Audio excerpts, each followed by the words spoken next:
knew when I went up and asked those people for help that I was doing them a favor. Because they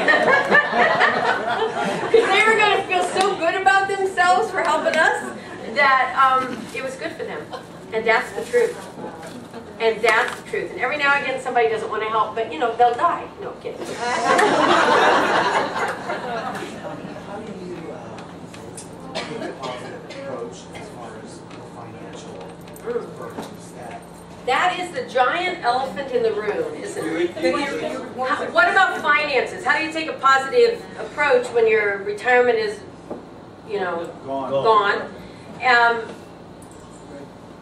I would like to tell you that I have a great answer. I mean, I don't have a great solution for it.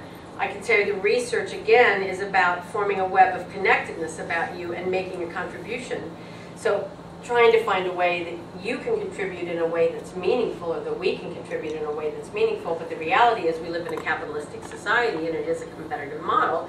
And the best thing I could say about that, since I'm not an economist, is that I believe that prevention is the new treatment.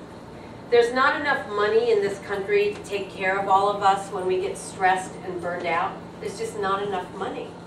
And so the best thing we can do to preserve our assets is to take care of ourselves, so that maybe we can earn money, or maybe we can save money, or make choices about how we spend our money. But I would agree with you totally.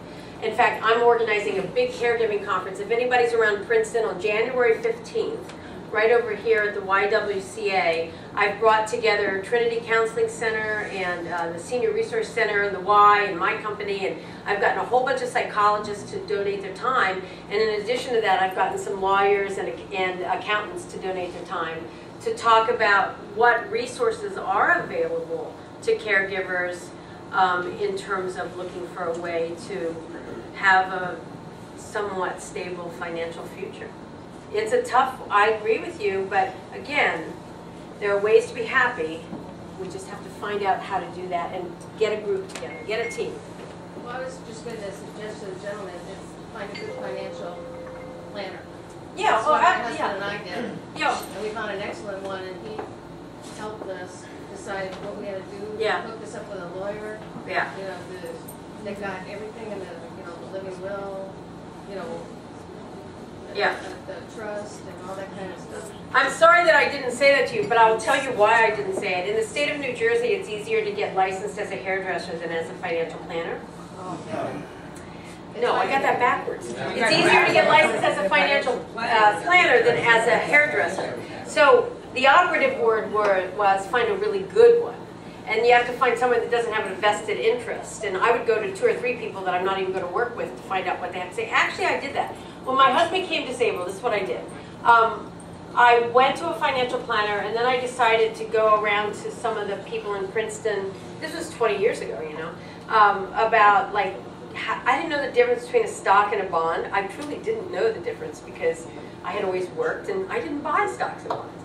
And so I had kids to educate. And so it was interesting to me because I would go into some of the big mucky mucks and they would be so rude, like, how dare you come in here with not that much money? And besides which, you're a woman who asks me too many questions, right?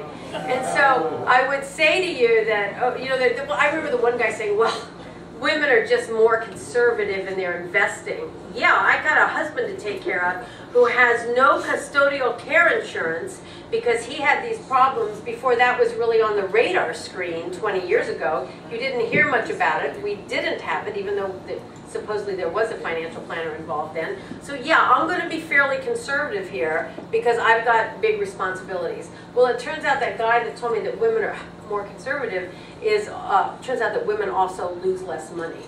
Because you know, so you got to get the person that works with you and helps you understand how to do things.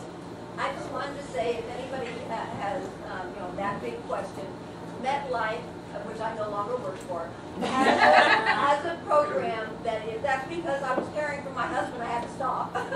But I believe they, in what they have MetDesk, which stands for estate planning for special needs kids. And I saw them when I worked for them and said, you're talking to my people. They're not kids. They're individuals who are married to people who cannot That's great. They have a wonderful program, and so you might as well. Right. You know, look up that. Right, and you also want. You'll find the right questions. And an elder care lawyer knows, Exactly. the elder care law people know the rules about all kinds of different And these things. financial planners introduce you to who's in your neighborhood. And this is why this is so important that you guys are all together, and we're all together here, is that Kathy Greeley is in the Obama administration, and she's the Director of Senior Affairs for Health and Human Services, and I met her at a tea in New York not long ago, and she did my radio show, and she is really a nice woman who truly cares about caregivers. And